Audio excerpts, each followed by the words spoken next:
Welcome, everyone, to the Nerd Journey Podcast, episode number 73.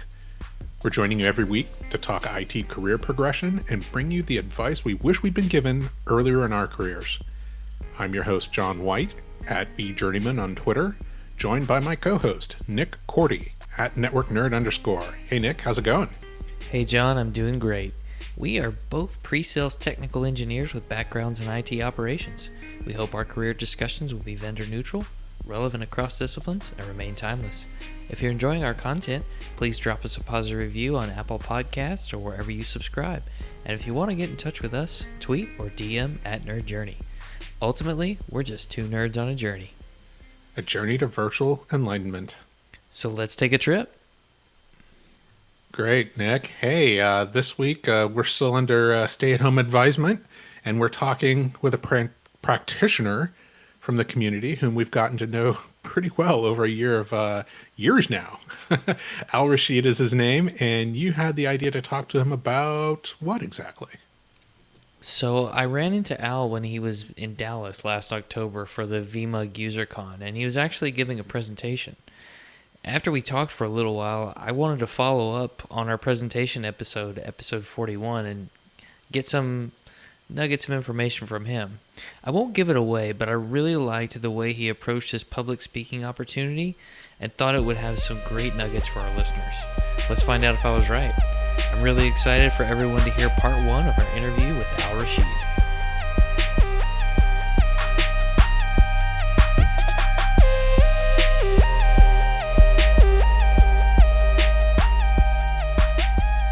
Al Rasheed, thanks for joining us on the Nerd Journey. Can you give us a little bit of background about yourself and maybe tell us your social media contacts up front? Sure. Thanks for having me. I'm looking forward to this episode.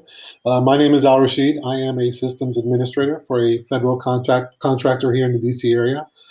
I'm an active member of the VMUG community. I'm also a member of the various tech advocacy groups, including VMware the Expert, Nutanix Technology Champion, Cisco Champion, and a Veeam Vanguard. I actively volunteer not only in the community in terms of tech, but also in the local community, trying to give back to those in need, social services, and so on and so forth. You can find me on Twitter, Al_Rasheed, and there you'll find more information about me, including the URL for my blog. Fantastic. Thanks again for being on the show, Al. Can you also give us a brief career history, just to give the listeners some perspective on how you got to where you are? Sure. So approximately 15 years ago, I stepped down from a long career in retail. Long story short, I'd been with a local grocery chain in their management program, and I'd done so for about 10 years. The money was good, the benefits were fantastic, but the hours were just painful. Just starting out young with my family, my kids at the time were approximately 1 and 7 years old. The hours, as I just said, were long. There were days where I would work until midnight and be back 4 hours later at 4 in the morning. Saturdays and Sundays were a requirement. There was no getting around them because that's prime business for retail, especially for a grocery chain.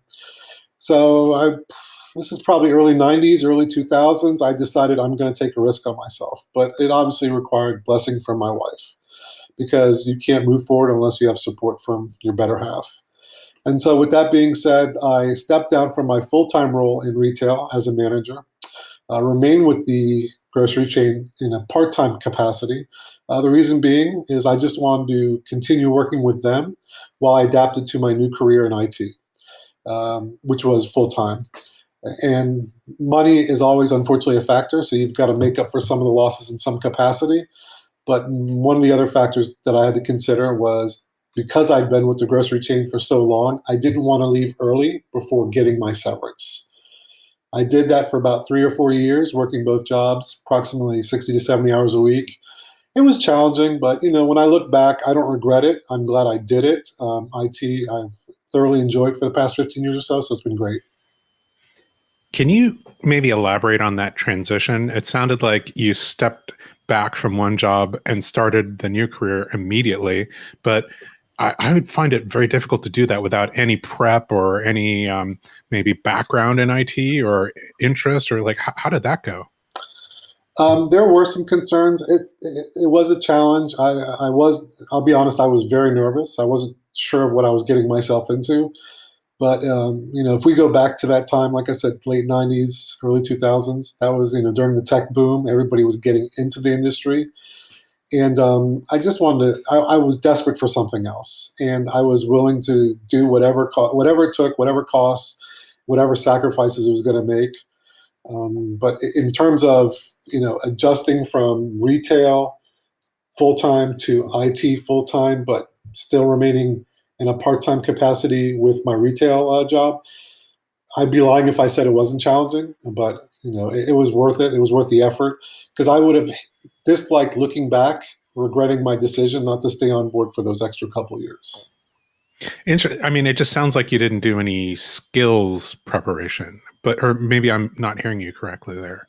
Not much. It was so my first role in IT was strictly phone support, help desk, Mm-hmm. and the organization was willing to take a chance on me, and I'm very thankful for that opportunity. I learned a lot. I learned a lot about working with people, being on the phone with end users, listening to their issues and trying to come up with a solution. But it just eventually, I can't stress it enough. I'm glad I did it. I can't. I hate to reemphasize it. Money was always a factor, Mm-hmm. but it was worth the risk. It's like taking it upon yourself and saying, you know what, you have to draw a line in the sand and move forward with your life and career. So I'm really curious, Al, about how the transition went going from being a manager at a retail facility back to an individual contributor. Was it challenging to step out of the manager role and into the individual contributor role again? I wouldn't say so. I think what I strive at is I don't have that manager's hat. I don't think when I was in a manager's role, I didn't feel like I knew everything. I had every answer. People had to follow in my footsteps. Yada yada yada. We had to work as one. We had to communicate together. We all had a common goal, and that was the mindset I took when I took on the IT job. But as far as reporting to managers in this new role, it wasn't an adjustment whatsoever for me. It was actually very easy to move forward with. All right, thanks, Al. Sorry for interrupting your flow. So you got into into the IT industry. You kind of took an entry level position, and then where did you go from there? Okay, so I remained with the help desk position for approximately 2 years, and by the time I left that company, I'd stepped down from my role as a part time in the retail in my retail role. So my next position in IT was at the Department of State, the Pentagon. I worked for a federal contractor, and that position was if I had to rank each of my roles throughout my IT career, that one is the one I flourished the best in. That's the one that I enjoyed the most. That's the one that I learned the most. But most importantly, I had a group of individuals that had each other's back, but wanted to give everybody an opportunity to learn from the ground up, get your hands dirty, don't worry about making mistakes. We were extremely supportive of one another. I can't stress that enough.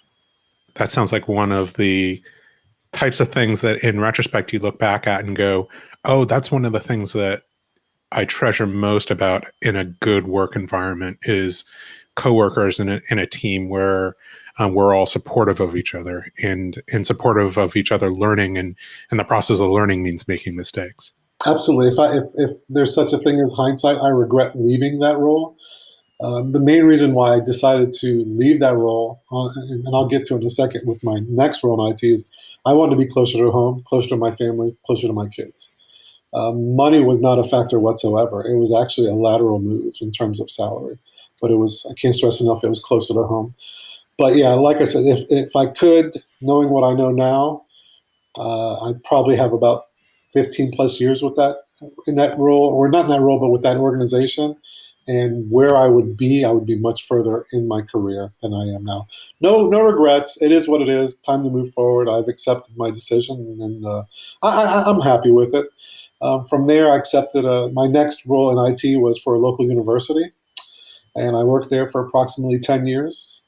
And as I stated earlier, it was definitely closer to home. It was approximately 3 miles from my house. So You guys can relate, especially you, John. The commute in your area can be brutal. So when you have a 3 mile commute, it's worth every dollar, every second. Absolutely. Time is one of those things you just can't get back. Absolutely.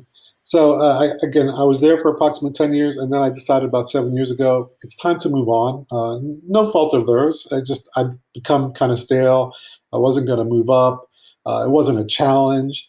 And for the last 7 years, I've been with this federal contractor, and I'm very blessed again because my commute is about 15 minutes each direction. And did you have to get any type of security clearance as a requirement the first time you got on board for a federal contractor? No, so that's interesting that you bring that up, Nick. When I was at the Pentagon for approximately 3 years, in that window, and I believe I've shared this with you guys in the past, I was there on 9/11. I know that's kind of a side story, but my clearance was being processed in my 3 years there, but I never obtained it before I left. And then when I went from there, I went to the university, as I mentioned. That doesn't require clearance or anything of that nature. But in my current role for a federal contractor, I received my clearance within 1 year of being there. Got it. Got it. Thanks.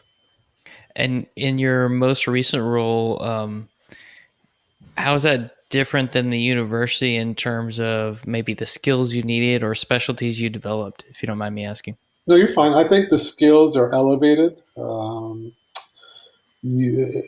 do I put the best way to put it is being at the university, not much changes when it comes to technology. As long as you're doing the job adequately, not much more is expected out of you. I know that probably doesn't sound right or come across as right, but it's very flat. There's no ups and downs. The technology at a state level doesn't change much. Now that I'm in a federal role for a federal contractor, the expectations are elevated. Technology is always changing. You have to adjust to the technology and the needs of your clients. My clients per se at the university was the faculty and staff and the students. Faculty and staff, they're long tenured. They've been there for many years. They don't change much themselves. And the students, they come and go. It's very interesting. It sounds like if you have a personality where that would be a benefit, where you're valuing stability over most other things and like slow rates of change, then that might be like a really terrific technology role. And if you don't value that, if in fact that's a disadvantage, and you know that actually bothers you, then that can be a huge negative. So the situation is what it is, and how you feel about it is the thing that's variable, right? Yeah, it's a double-edged sword. If I wanted to remain at the university, I would have by now almost over 17 years with them. And what comes with that 17 years is stability, retirement, a pension, so on and so forth. The little things that we tend to overlook. But when you, like I did when I transitioned over to the federal side of things, more money, but more problems, more challenges per se. But you have to have that mindset. If you're ready for it, take it. If you're not ready for it, you're going to probably fail. It's not as easy as a transition as most people make it out to be. Especially for my organization in my current role, it's a team of 4 of us. We provide support for our corporate employees, which are approximately 260, but that doesn't take into account the number of clients that we have to support outside of that number. So you add on to that another 2,000 contractors, external clients. That can be stressful, it can be challenging, but you adapt, you learn. It's very interesting. I'm still just kind of stuck on this idea of there's certain jobs that can push you forward in terms of what it is that you need to do. And again, if that's what you want, then that's a positive. If that's not what you want, then it's a negative. Right. And the same thing for stability, right? If that's what you want, stability in technology platforms and expectations, then that's a positive. And if what you want is to be pushed forward and have the requirements constantly elevated, then stability is in that situation a negative. I just hadn't thought about like the environment as a neutral, and what you need out of the position is what makes it positive or negative. Right. Like here's really maybe the easiest way to put it. When I worked at the university, at the beginning of every semester, for the first let's say, leading into every semester. So let's say 2 weeks prior to the semester beginning and 2 weeks after it began. That month is the most challenging aspect of my role because you're prepping workstations, you're prepping the work, the environment, you're getting faculty and staff on board, getting them prepared for the academic year. Does anything change from, let's say, early September until that following June at the end of the academic year? Almost very rarely. And sadly, but truthfully speaking, you find yourself just waiting for something to do, waiting for that challenge. It's twofold. I accepted those conditions. I became, for lack of a better way of putting it, stale. And I probably realized later than I should have that it was time to move on, but I don't have any regrets. I'm glad I did so. Yeah, I hear you. Now, where along the lines did you start to get involved in technology communities? Was that like more in your last position, the one that you're in now, or was it earlier on? I would say the one I'm in now, and as you guys have probably both heard, I got involved prior to VMworld 2017 when I entered a contest to potentially win a pass to attend VMworld 2017. And I haven't looked back since then. I can't say it enough. I was very humbled and blessed by the opportunity that was given to me. I actually still get a little, on the inside butterflies, or however you want to describe it. It's heartwarming to know that there are individuals or are groups that are looking out for others, and you don't even have to know them.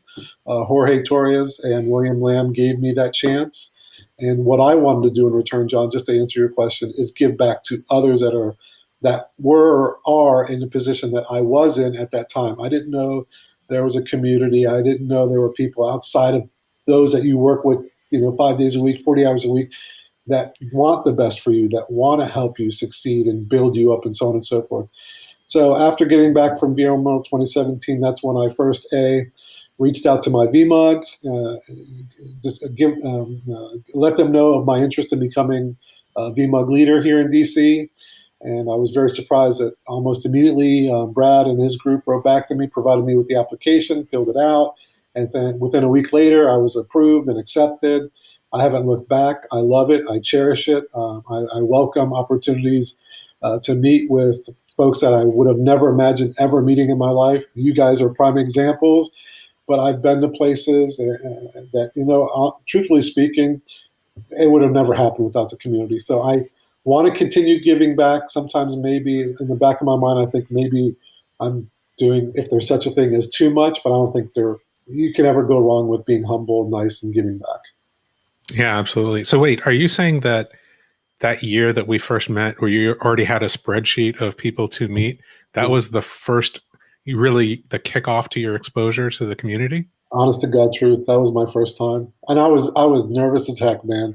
I remember when I arrived in Vegas, and we've all been to Vegas for various reasons, for personal or professional, but I didn't know what to expect with the size of VMworld, the magnitude and the amount of sessions and places to see and people to visit and hang out with.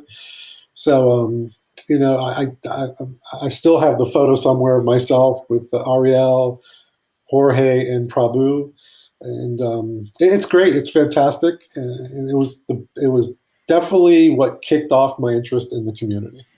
Yeah, I can definitely see, especially if you trip across Ariel, like he'll kick you in the butt hard enough to get you involved in the community. That's for sure. Yeah, voluntold, as they say. Well, what's fantastic about being a part of a community like this is it really helps you learn to adapt to different work environments. And, you went into a very dynamic work environment that some people crave from one that was a little bit more predictable.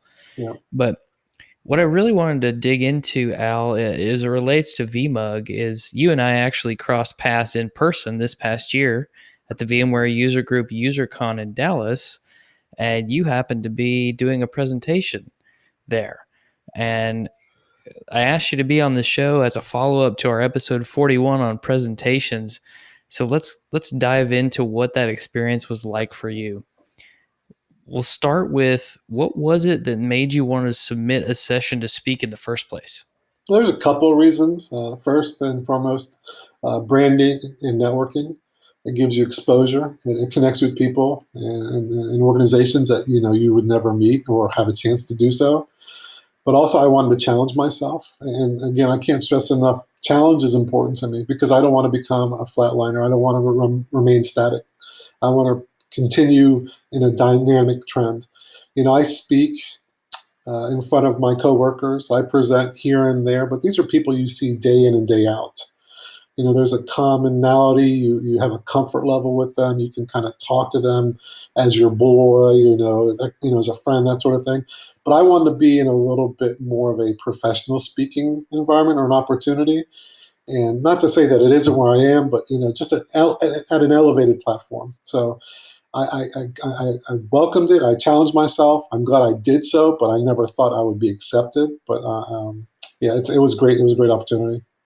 How did you go about selecting the topic that you were going to be speaking on? Like, did you pitch a couple different things, kick them around your head, or was there something specific that you were pursuing in your head already that you wanted to dive deep on and present? So the topic was pretty straightforward. It was a topic that I presented on previously as being part of the Veeam Vanguard program. Rick Vanover from Veeam provided me an opportunity to speak with fellow Vanguards at VeeamON last May in Miami.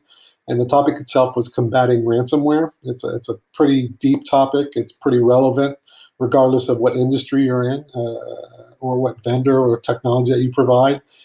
And we speak a lot about ransomware in our environment, and I just wanted to continue piggybacking on that topic. And I thought, why make it harder on myself? It would be nice, even though I've said many times I like to challenge myself, but being that this is the first opportunity that I was going to speak at a VMUG, I wanted that transition, that experience to be relatively low maintenance or not as stressful as it should be. So I wanted to find something I was comfortable with, and combating ransomware was it. Nice. So it was a high comfort topic for you, and maybe your knowledge had advanced a little bit since the last time you had given it, so you could build and build on something instead of having to build something from scratch. Yeah, that's a good point because my experience at VeeamON and speaking with fellow Vanguards, it was a learning opportunity. I was as nervous as heck. I'll be lying to you guys if when I was standing behind the stage before my name was called, I was sweating bullets, as they say. And Rick and the others were tremendous and just kind of bringing me down, calming my nerves down, and saying, "Look, this is how it's going to work. You're just going to be on stage, and all we want is you to be Al, the Al that everybody knows. Don't do anything that you're not comfortable with. Speak on your level. Speak at a tone that you're comfortable with." And from there, once you say those first few words, it's like nothing. It's easy as what. So just roll with it. So that's how I felt with the Dallas UserCon. But to your point, John, when they accepted me, when they invited me, my first thought was, I can't wait. Let's do this. I'm eager. I want to jump in, head first, like they say, into a swimming pool. And let's get this ball rolling. It sounds like you and I approach it a little bit differently, Al. I found that what happens to me is I'll get this idea for a topic that I may or may not have ever given a presentation on, and if it gets accepted, then I'm like, okay, I guess I have to build the presentation now. Right. Maybe it just holds me more accountable. But I agree with you in the whole iteration aspect. You can always improve and expound upon something you've done, and I think you did a great job. Well, thank you. Now, if I remember right, I wasn't actually able to go to that session because I was filling in for someone else at the exact same time. But I'm curious, how did you prepare for giving this particular presentation, and how was it different maybe than the first time you gave a form of that presentation? I didn't want to just speak word for word and stare at my computer or my laptop or stare at the projection screen. My goal was to have an effective, polished presentation without boring my audience. I wanted to have them engaged, interact, but also I wanted to have their attention. And when I say attention, I didn't want them to just sit there and just listen to me speak, but I just wanted to see that look on their face like, you know what, this is relevant. This is useful information. I can take this back to where I work and apply some of this. And maybe some of it wasn't A, they weren't aware of, or B, maybe they used the technology that I just covered, but they can further build upon it, or they can do the same for me. Maybe there's something that I didn't discuss in my presentation that I wasn't aware of, and maybe one of the attendees can get back to me and say, "Look, Al, your presentation was spot on, but just so you know, you can do this as well." So it's twofold. I don't want to sound like I know everything and I'm the final say. I want it to be a two-way street, as they say, and I want us all to interact and have a good time doing so. But additionally, I didn't want to go in wearing a t-shirt and a pair of jeans. I wanted to treat this in a professional manner. So I had slacks, a button-down shirt, dress shoes, and I just wanted to give the appearance as though I was in an interview. Here I am, I'm presenting, but I'm going to treat it like an interview because you never know where this might take me moving forward. I'm going to pick on John here. So, John, what's your take on how to dress for a presentation? Because I know we talked about how to dress for an interview in episode 9, one of my personal favorites. Yeah, I think that, Al is spot on. Like, you have to dress as if, the issue is, unless you are at a certain point in your career and presenting to a certain audience, one of the first things you have to do is get credibility, right? And relevance. So if part of that for you is feeling comfortable in yourself about projecting a sense of, competence and relevancy by, dressing up a little bit, then that's what you do. And, that doesn't necessarily mean you walk out on stage with like a, top coat, and, top hat and tails, right? But, whatever it is that you need to do to feel good, I think is one of the things that, leads to you actually doing well, right? So feel good, do good. You took the words out of my mouth, and that's how I actually approached VMon. And there were others, not even my wife and kids. They said to me, "You're overdressing, you're overdoing it. You're just going to say a few words. You've got a 3-minute window." I said, "That 3-minute window can make or break me," and that was my mindset. Mm-hmm. So I don't regret how I dressed, and I would highly recommend others do the same thing. You're always going to be judged. How in your last opportunity. So don't slip up. Don't take it for granted because you never know who's looking at you. That's true. That's a really, really good point. I suppose you could extend that to any conference that you go to in any moment. It's not like you have to dress for an interview 24/7, but you never know what conversation you're going to be in. So you want to, present yourself, relaxed, professional, right? And not, kind of like the way that you would do with, your best friends from junior high, right? Because that's not the audience, right? The audience is someone who could be, literally offering you your next job opportunity, or as, even as low level as, wow, you seem to know a whole lot about this. Would you like to come do a presentation to this other group at another, user group? So again, it could be a low stakes opportunity. It could be a high stakes opportunity. Another good point. Actually, if I could go back to the VMworld 2017, mm-hmm. When I look back at some of the photos that I was in, I was wearing a pair of, gym shorts and a t-shirt. Everybody, to each their own, whatever. But when I look back, I was just like, what was I thinking? What was, I didn't want to treat it like high level, very serious, but, I should have been a little bit more professional about my look, I guess, if you want to put it that way. I don't know. I don't know. I would, again, kind of push back on that just because, you're going to a conference and you're going to be walking like 3 miles a day, and sitting in packed rooms with other people. So there's a balance, right? Like whatever you needed to do to feel comfortable in that situation, sometimes you need to dress down to bring yourself down to a level of, just comfort and relaxation to really get the most out of whatever's going on. And then, as you get more comfortable in that situation, the second conference you go to, the third one, even if it's, not that large stage, then you've had the experience and you can calibrate, well, I probably would be comfortable enough in these clothes, but also present the image that I would want to present, Mm-hmm. So you go from like t-shirt to polo or, something like that, Yeah, and it's not like being in gym shorts and tennis shoes makes you look like a hobo, unless you were wearing a shirt with a bunch of holes in it. And no. Or if you had a bindle. But if I can go back also, as far as my presentation, My final draft was not complete until the morning of the event. Oh, we call that the Nick Cordy method. Oh, so Nick's been in my shoes, huh? You know me too well, John. Yeah, Just because at VMworld last year, that happened to me. Too funny. Sorry, go ahead. No, you're fine. I mean, I could relate. Part of it's my own doing. Maybe the mindset of being or attempting to be a perfectionist finally got the best of me.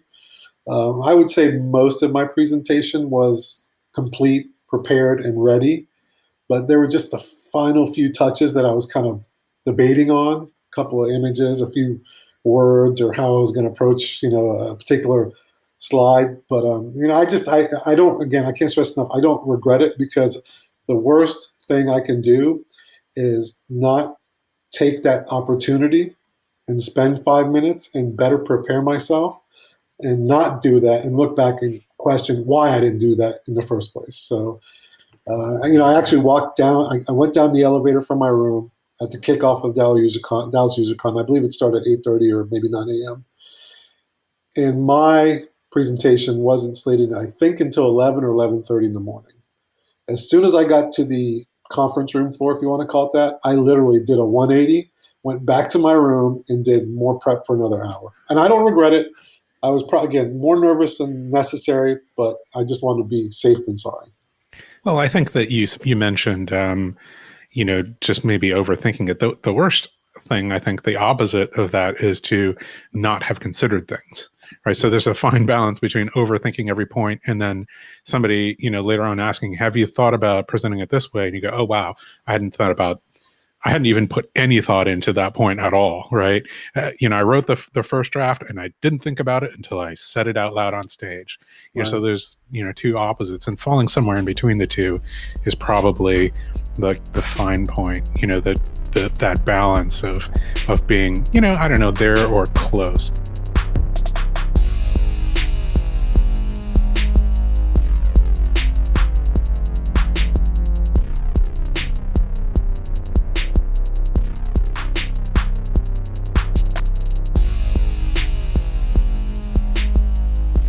Well, Nick, I can see why you wanted to use this as a follow-up for episode 41 on doing presentations. Al really, really knocked out of the park when it came to talking about presentations.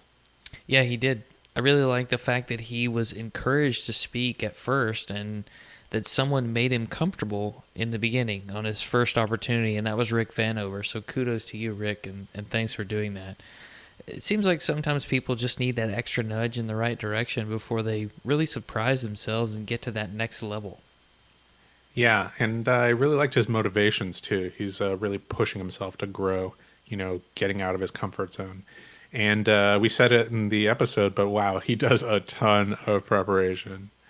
And speaking of preparation, we should prepare to get out of here. Anything pop into your mind before we leave? No, sir. Just a reminder, we want people to subscribe and give us a positive review on Apple Podcasts or wherever you're listening. We want to know if we're being helpful and are always looking for interesting questions to ponder. We're collectively on Twitter @NerdJourney. All right. Farewell, listeners. Tune in next time as the journey continues. I'm John White @VJourneyman for Nick Cordy @NetworkNerd_, signing off. Adios.